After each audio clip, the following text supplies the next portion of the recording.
The storm outside wasn't as loud as the storm inside Amina's heart the night her uncle made the announcement, "You're getting married in the morning." She froze. Her spoon dropped.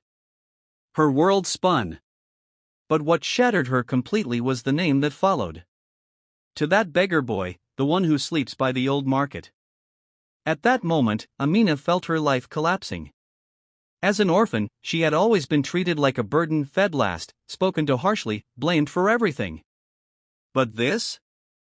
This was a punishment she never deserved. Amina had lost her parents at 9.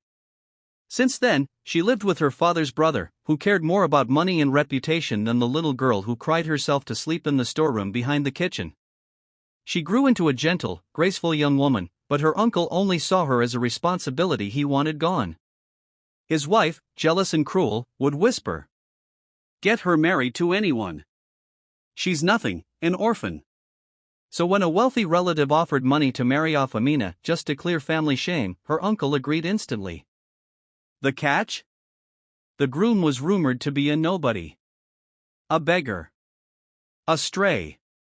Someone without family, income, or future.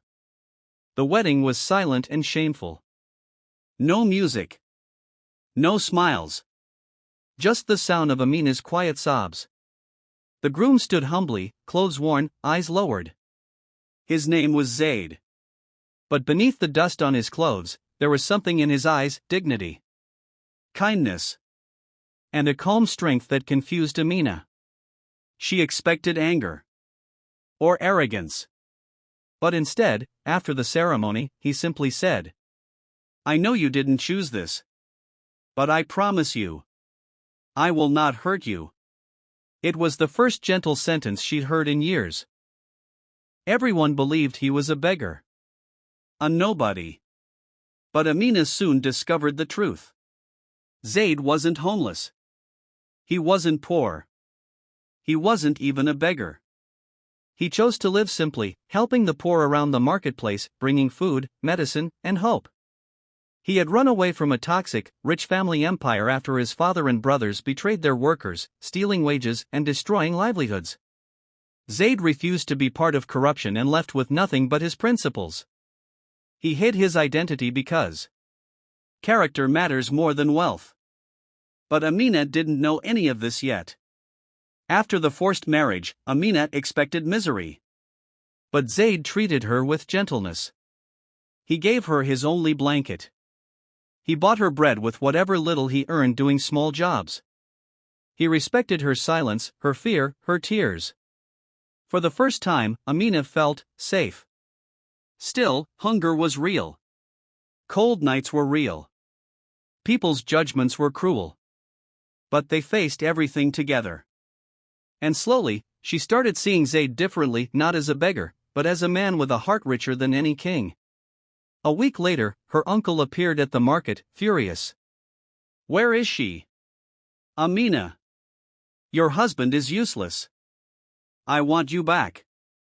Before, Amina would have trembled. But now, she stepped behind Zaid, holding his hand. "I'm not coming back," she whispered.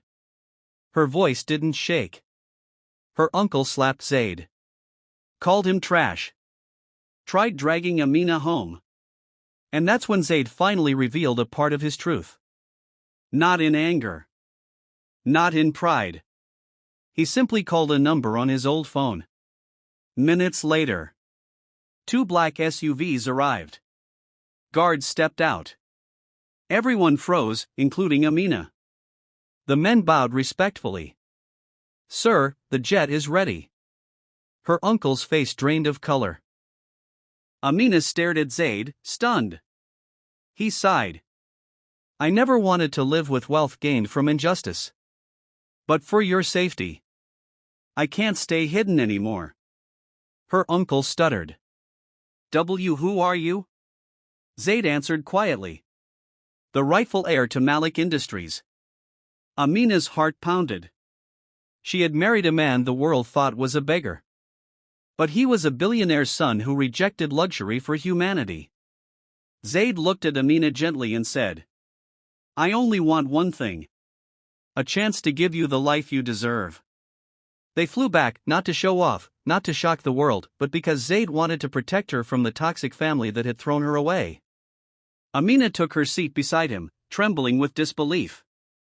2 servants offered drinks. Everyone addressed her as Madam.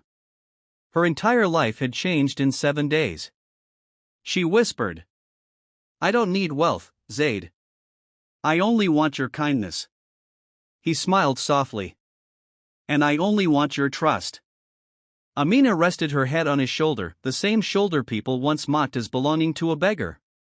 Now it belonged to the man she was beginning to love. They didn't return to show her uncle power. They returned to build a new life, one based on respect, honesty, and dignity.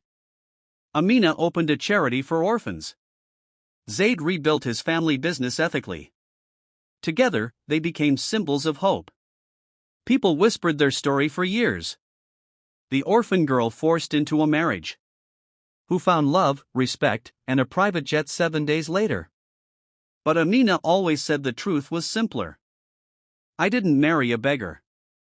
I married a king whose crown was invisible to everyone but me."